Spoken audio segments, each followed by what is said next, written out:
सर्दियों का मौसम आने ही वाला था और घर में ना मुनासिब कंबल था, ना राशन पूरा।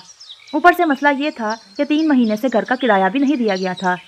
घर के एक कोने में एक बकरी बंधी थी, सोनी बकरी, और बच्चे घर के अंदर दबके बैठे थे। तो दरवाजे पर जोर से दस्तक हुई। 3 महीने हो गए हैं, किराए का एक सिक्का भी नहीं आया। रूबी बहन, मेरा शोहर राजा चिरा वो हाँ मर गया है, मुझे पता है, लेकिन इसका मतलब ये तो नहीं कि मेरा घर मुफ्त में कब्जा कर लो। या तो 3 महीने का पूरा किराया अभी दो, या फिर 1 हफ्ते में ये घर खाली करो और ये बकरी मेरे हवाले कर दो।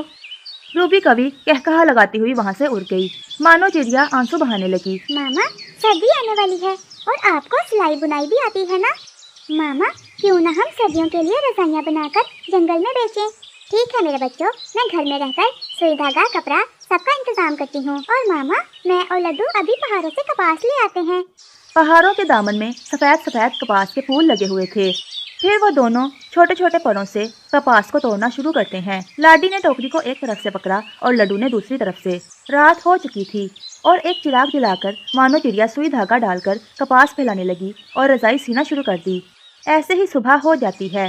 मानो चिड़िया ने कई रंग बिरंगी रजाइयाँ बना ली थीं। ये सब रजाइयाँ उसके शोहर राजा चिड़ा के पुराने ठेले पर रखी गईं। फिर मानो चिड़िया ने अल्लाह का नाम लिया और ठेला धकेलने लगी और जंगल की तरफ चल पड़ी।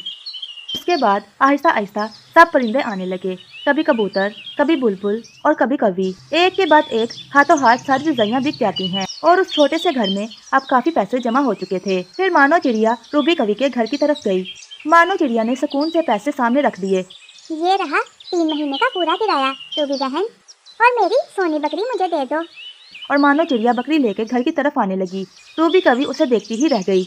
जैसे ही बकरी घर पहुंची, लाडी और लड्डू खुशी से चीख उठे। मानो चिड़िया ने बच्चों को गले से लगा लिया। प्यारे दोस्तों, जो हिम्मत नहीं हारता, अल्लाह उसके लिए रास्ते खोल देता है।